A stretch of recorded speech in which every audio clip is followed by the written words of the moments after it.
क्या मम्मी जी, जब देखो कोई ना कोई चीज आप तोड़ ही देती हैं। चुपचाप एक जगह क्यों नहीं बैठ जाती? अपनी सास को तीखे स्वर में कहती हुई सीमा ने फर्श पर गिरे कांच के टुकड़ों को साफ करने के लिए नौकर को आवाज दी। निखिल भी उसी वक्त ऑफिस से आया था। अपनी माँ को समझाने लगा। सीमा ठीक ही तो कहती है मम्मी, अब तुम्हारी उम्र हो रही है, लगता है तुम्हें भी एक कमरे में बंद करके रखना पड़ेगा, जैसे तुम दादी को रखती थी। और लता जी अवाक होकर बेटे को देखने लगी। शहर के बड़े बिजनेसमैन की बेटी थी लता। अंग्रेजी स्कूल में पढ़ने वाली लता देखने में जितनी सुंदर थी, बोलने में उतनी तेज तरार। मनपसंद काम ना होने पर पूरा घर सर पर उठा लेती थी। दो बड़े भाइयों की लाडली और माता पिता की दुलारी। लता के तेवर देखकर अक्सर ही उनकी दादी उनके पिता से कहती, इतना जो बेटी को सिर पर चढ़ा रखा है तो कौन ब्याह करेगा इस नकचड़ी से। तब उसके पिता हंसकर कहते, अम्मा, बेटी को जाने नहीं दूंगा, दामाद को ही घर जवाई बना लूंगा। लता ने जब कॉलेज में दाखिला लिया तभी उनके पिता के ऑफिस में अजय की नियुक्ति हुई।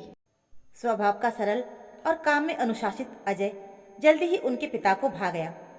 जैसे जैसे समय बीतता गया, अजय के काम में निखार आता गया और उसकी पदोन्नति भी हो गई। एक दिन लता के पिता ने अजय से उसके घर परिवार के बारे में पूछा तो उसने बताया कि एक बड़ी बहन है जो विवाहित है और विधवा माँ है। और पत्नी बच्चे? जी अभी शादी नहीं हुई है, अजय ने कहा। तो सुमन के पिता की तो बाछें खिल गई। बेटी के लिए अजय उन्हें उपयुक्त वर लगा। उन्होंने उसे शाम को चाय पर बुला लिया। हिचकिचाते हुए अजय लता के घर गया। आलीशान घर देखकर तो वो दंग ही रह गया। तब लता ने अजय को देखा था। हैंडसम अजय उन्हें एक ही नज़र में भा गया। उनके पिता भी तो यही चाहते थे। कंपनी से मिले घर में जब लता के पिता अजय की माताजी से मिलने गए तो उन्होंने बहुत आवभगत की। बातों बातों में उन्होंने कह भी दिया कि वे अपनी इकलौती बेटी का विवाह अजय से करना चाहते हैं। सुनकर अजय की माँ हिचकिचाते हुए बोली, आप तो बड़े लोग हैं, आपकी बेटी हमारे घर में कैसे? तपाक से लता के पिता बोले, आप है ना, सब सीख जाएगी। फिर एक शुभ मुहूर्त में लता अजय की पत्नी बन गई। दहेज में उनके पिता ने बंगला, गाड़ी समेत 4 नौकर भी दिए। अजय बहुत खुश था। दोनों पति पत्नी ने 1 महीने तक घूमना फिरना और खूब शॉपिंग भी की। उसके बाद अजय ऑफिस जाने लगा। कुछ दिनों के बाद लता ने अपनी सहेलियों को घर बुलाना शुरू कर दिया, जो ताश खेलती, नाचती, गाती और कभी कभी शराब भी पीती। पूजा पाठ करने वाली अजय की माँ को बहू का ये रवैया पसंद नहीं आया। कुछ दिनों तक चुप रहने के बाद एक दिन उन्होंने लता को कह ही दिया, बहू, अच्छे घर की बहू बेटी को ये सब शोभा नहीं देता। फिर क्या था, लता ने पूरा तांडव मचा दिया। अजय को बोली कि तुम अपनी माँ को बोल दो कि मेरी लाइफ में कोई दखल ना दे, वरना। इतने दिनों में अजय अपनी पत्नी को समझ चुके थे, इसलिए उन्होंने अपनी माँ को ही समझा दिया कि वह बहू के किसी भी काम में दखल ना दे और ना ही टोका टाकी करें। उस दिन अजय की माँ बहुत रोई थी। समय अपनी गति से बीतता गया। अजय एक बेटे के पिता भी बन गए। लता ने अपने बेटे को जन्म जरूर दिया था, लेकिन उसका पालन पोषण आया की गोद में ही होता था। लता को अपनी पार्टियों और शॉपिंग से कोई फुर्सत ही कहाँ थी। निखिल का 10वां जन्मदिन था। अजय ने घर में एक बहुत बड़ी पार्टी रखी थी। उनके पूरे ससुराल का डेरा वहीं पर ही था। ऐसे में उन्होंने अपनी बड़ी दीदी को भी बुला लिया था। आखिर वो निखिल की इकलौती बुआ जो थी। बरसों बाद बेटी से मिलकर अजय की माँ बहुत खुश थी, जो लता की मम्मी को जरा भी नहीं सुहाया। पार्टी के अगले दिन अजय की सास ने शोर मचा दिया कि मेरा कंगन चोरी हो गया है। उसी वक्त दीदी वापस जा रही थी तो लता ने उनका बैग सबके सामने खोल दिया। कपड़ों के बीच में मम्मी का कंगन देखकर वो जोर से चिल्लाई, अजय, देखो तुम्हारी दीदी, कंगन पहनने की इच्छा थी तो मांग लेती, चोरी करने की क्या जरूरत थी? अजय को भी ना जाने क्या हो गया था। उन्होंने पत्नी की बात को ही सच मान लिया। उस दिन रोती हुई उनकी दीदी गई तो फिर कभी नहीं आई, लेकिन जाते जाते इतना कह गई, लता, वक्त से डरो, जो इल्ज़ाम मुझ पर लगाया है एक दिन तुम पर भी। बेटी पर लगे चोरी के इल्ज़ाम का सदमा अजय की माँ बर्दाश्त नहीं कर पाई। वो बीमार रहने लगी और एक रात ऐसी सोई कि फिर वो कभी नहीं उठी। अजय को जब सच का पता चला कि दीदी के सामान में कंगन उसकी सास ने रखे थे तो उसे बहुत आत्मग्लानि हुई। दीदी से माफ़ी मांगनी चाहिए, पर उन्होंने मुंह मोड़ लिया था। लता जी अपनी सहेलियों में व्यस्त रहती, जवान निखिल अपने दोस्तों में, और अजय, वो बेचारे अपने घर में ही अनजान बन के रह गए थे। निखिल ने एमबीए करके अपने नाना के ही बिजनेस को ज्वाइन कर लिया, जिसे अब उसके दोनों मामा संभाल रहे थे। लता जी अपने जैसे ही संपन्न घराने की लड़की सीमा के साथ बेटे का ब्याह करा दिया।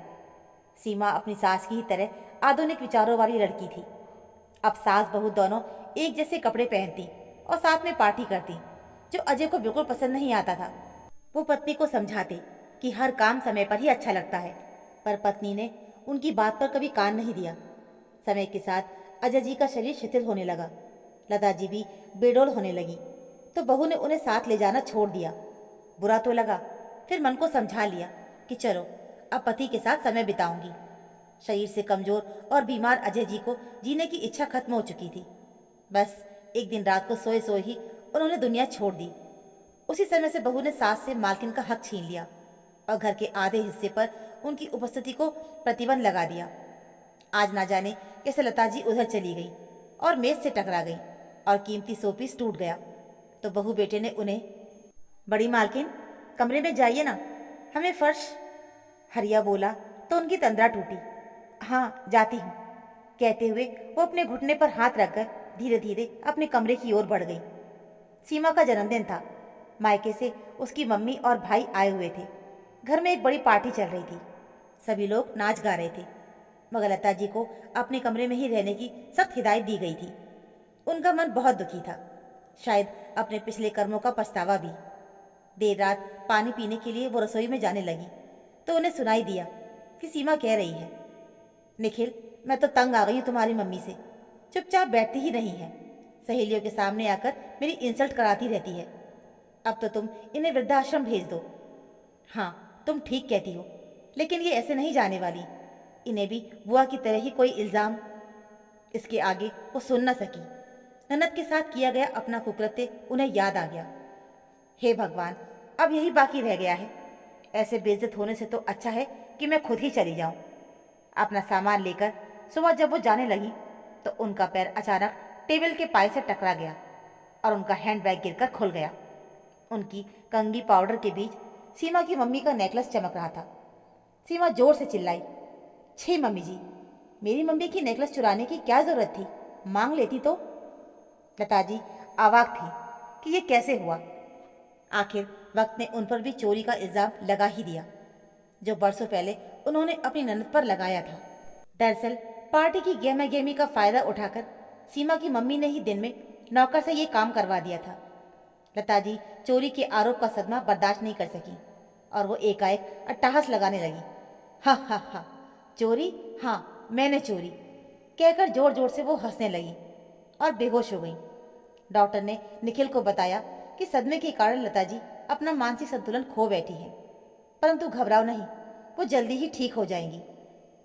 दोस्तों, अक्सर हम बिना सोचे समझे किसी पर झूठा इल्ज़ाम लगा देते हैं, पर ये नहीं सोचते कि उस पर क्या बीतेगी।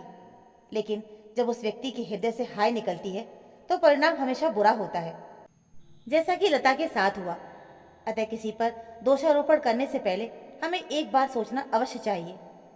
तो दोस्तों, उम्मीद करती हूँ आपको हमारी कहानी ज़रूर पसंद आई होगी। कहानी अच्छी लगी हो तो प्लीज़ वीडियो को लाइक और चैनल को सब्सक्राइब ज़रूर कर लीजिएगा। मिलते हैं फिर एक और नई कहानी के साथ। तब तक के लिए धन्यवाद।